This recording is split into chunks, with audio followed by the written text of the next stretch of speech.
217 Recovery Podcast. Welcome. My name is Corey Winfield. It is August 24th, 2019. And it's just me for right now. Matt's going to join us here in a little bit. Ryan is off with his family, so hopefully he's having a good time with his sisters. And I just want to start the show by saying thanks for listening. Thanks for the support. We really felt that too when we went to Rethinking Addiction. And thanks again to Addiction Treatment Services in Traverse City for allowing us to be a media sponsor, to be a part of the event, to set up with our table, and to do our thing. You know, we talked to Courtney Lavelle. She was great, and it was Ryan's first interview. He was pretty nervous. If you haven't listened to it, you can go back and listen to that.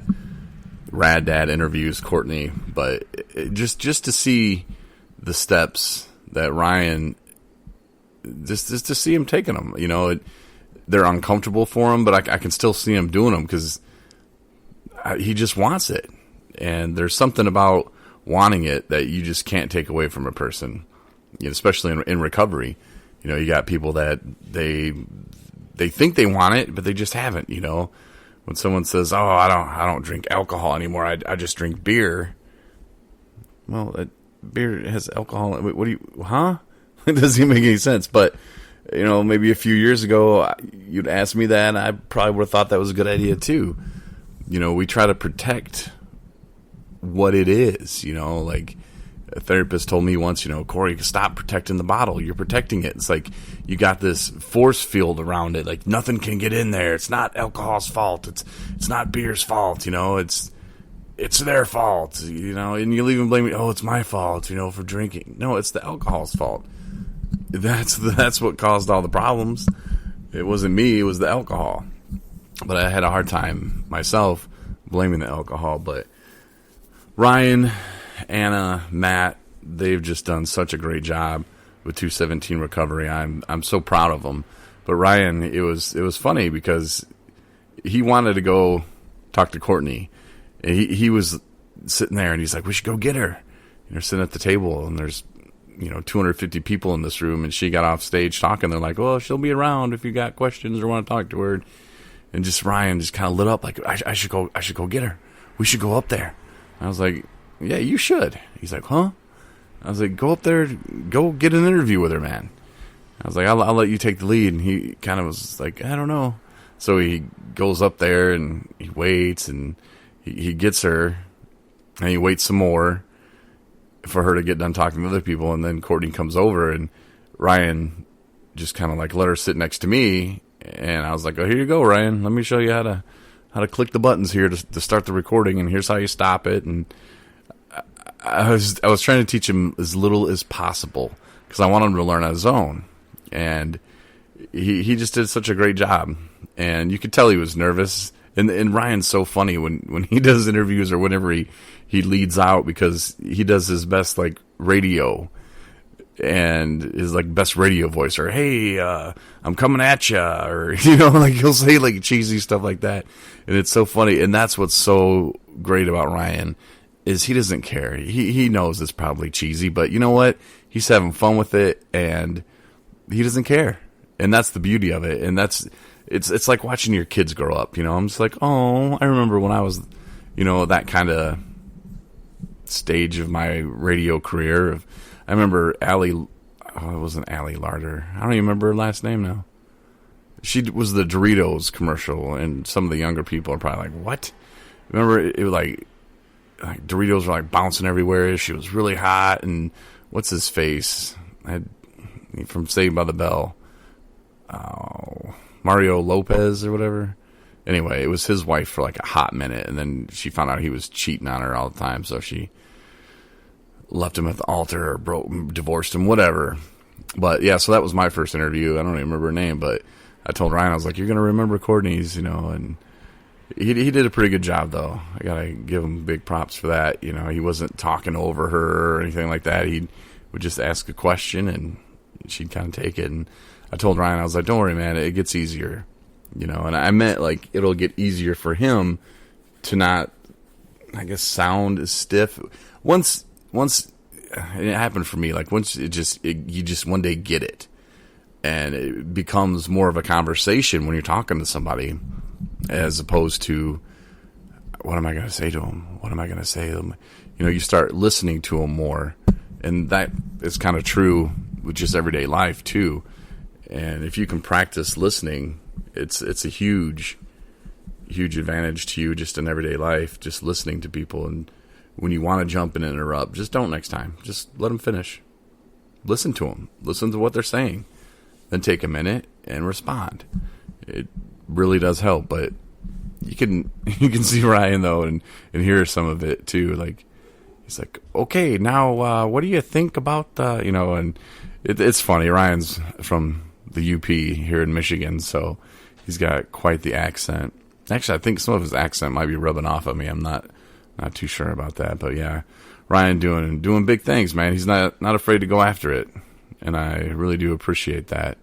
And the next member of the team, Anna, she's just been going hardcore. Like, if I could show you like the numbers that our website we're getting, and I am a numbers guy, but I'm not a numbers guy. But it is nice to see results and to share it with them. I shared it with her, I don't know, a week or two ago. I was like, hey, look, like, your blog's blowing up. And she's like, oh my gosh, like, that's awesome. But because she was wondering too, like, do people even read my blog? I don't know. It's Anna's daily gratitude. Yeah, I got creative with that one. But she does a list of things that she's grateful for. And Anna gets real personal in her blog. And I think it helps her as much as it helps people who read it. Just kind of get that off her chest. And they say, especially in recovery, you should keep a journal. And that's kind of what she's doing. And one day she'll be able to go back and look, and you can read them all. I think she's been doing it for about a month and a half now. And you can go back and just read, and you'll get a feel of who Anna is and where she's at in her recovery. And she's doing great things. She just got a promotion at her job, I think. I think that's what she said. Something like that, but she's just doing great. And like I said, her blog is doing great too, and the numbers just keep going through the roof. So, Anna, I just want to say great job and keep it up. You're a huge part of the team, even though you're not on all the podcasts all the time, but you're still a huge part of the team, and you're going to do big things with us, that's for sure.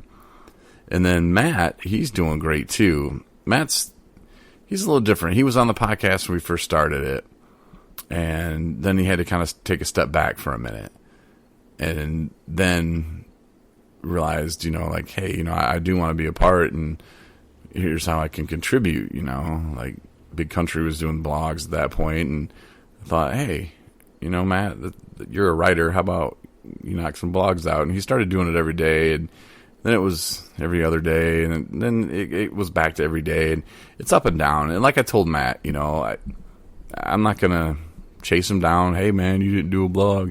Sometimes I do give him a little hell, though. I'm like, yeah, maybe you should write a blog about that. But maybe I should quit being so passive aggressive with him and just let him be. But because that's what I want. I just want him to write whenever he wants.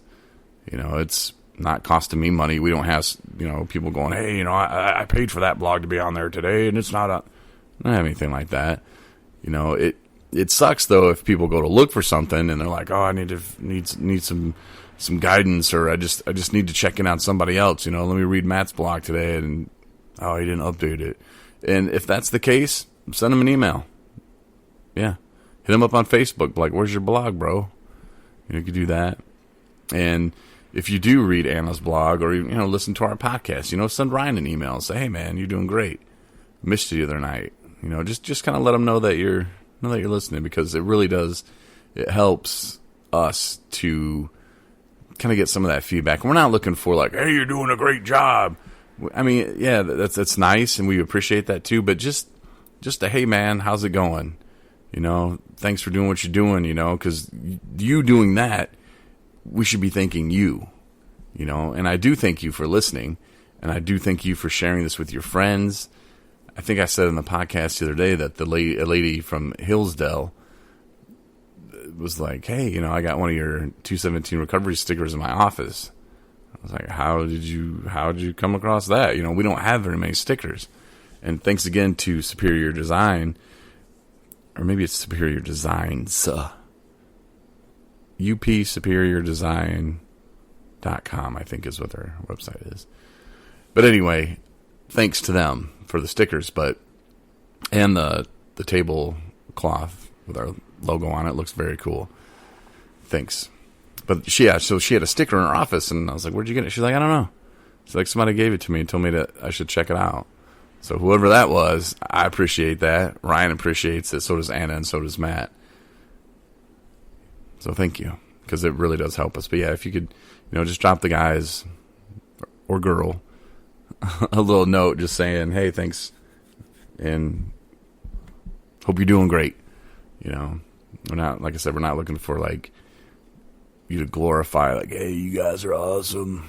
I mean, if you want to say that's fine if that's what you truly think, but we appreciate it. We really do, because it helps us, like I said, like so much. Because sometimes it gets to the point where it's like, man, we know we're doing good things, but like, how good is it? Because we turn off the microphone, Anna sends me her blog, Matt sends me their blog, and that's all I hear. There's people, like I said, listen in North Carolina. There's people that listen in St. Louis. What's up? I'm glad you got those stickers, bro. And, even in Little Rock, So we appreciate, you guys reaching out to us too, saying, "Hey, you're not just in Michigan, we're listening to you everywhere." We do really like that. And actually, my boss at my real job, this will be my real job soon, but he was brainstorming stuff with me. And he's like, you should make like a listener club or something. And I was like, yeah. Well, we don't really have money, to be sending out stuff. Cause he was like, you could send people stuff, if they write in, or if they, do something. And I'm like, yeah, that's great. Then I thought, yeah, that actually is a pretty good idea. So here's what I came up with. If you want to share your story with us, and some people already have, and, maybe you're in St. Louis, maybe you're in Little Rock, North Carolina, Indiana even. Well, okay, Indiana, not Ohio. Just kidding. If wherever you're at, you want to share your story with us, send it to me in an email, send it to me on Facebook. I've gotten messages through Instant Messenger before. I don't mind the DMs. I don't care. If you just want to send it and say, "Hey, man, I just want to share your story," leave me your address, and I'll mail you something. I don't know what. It's not going to be $100 or anything like that, but I can send you something, that's for sure, for you taking the time out of your day to write down your story, and I'll share it, if you want me to.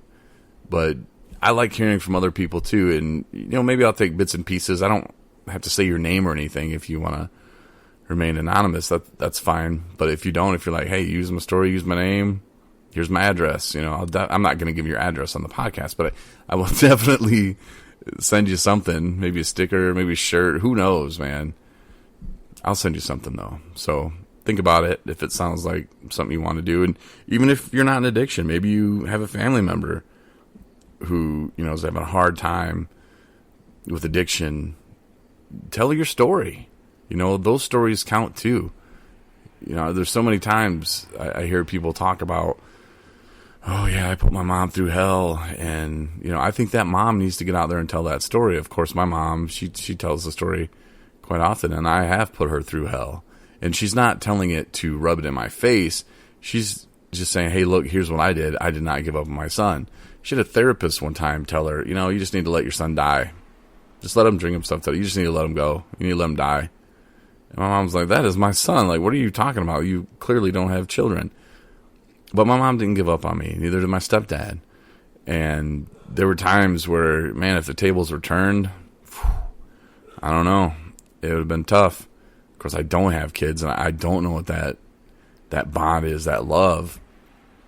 I have a cat. I love her a lot. But yeah, I don't have any kids, so I don't really know. But to have a therapist tell you, you're just going to have to just let him die, give up on him, and my mom didn't.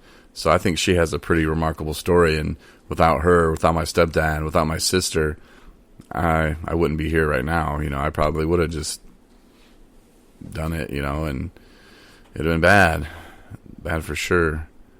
And one thing that, it's bothering me enough, I guess, to think about it right now that, I just said I wouldn't be here without